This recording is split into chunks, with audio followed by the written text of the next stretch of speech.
Just because you have lost someone in flesh does not necessarily mean that you lost them forever. I got involved in the world of paranormal because of my mother. My mother loves ghost stories. So I grew up listening to these stories. I was just fascinated with them. I wanted to know, do people really experience this stuff?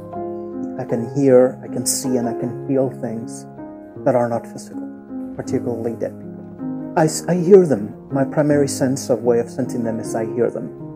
When I was a small child, my experiences were far more lucid.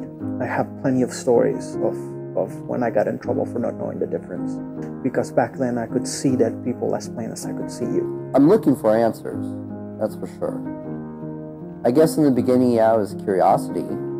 But then once you start to actually do these investigations and start to have personal experiences, it's going to add more questions than you'll ever have answers. What we see across the board for a lot of people who are psychics, particularly mediums, is that there is no this sense of heaven or hell.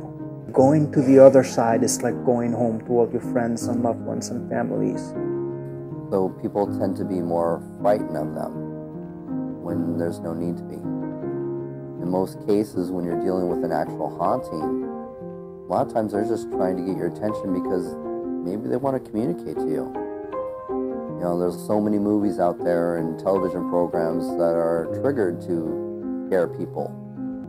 And so we've got it in our heads that if anything is happening that's related to a haunting, it's got to be bad. It's not so much that they're clingy, it's just that there's so few people willing to do this type of work. When they realize that somebody can see them or hear them or communicate with them in any way, they get really, really excited. I'm not a ghost hunter that's going to tell you, yes, they exist, you need to believe. Because what I really want to do is, I just want to open people's minds to the idea that they could exist. Because there's something going on. We're not wasting our time by chasing shadows in the dark.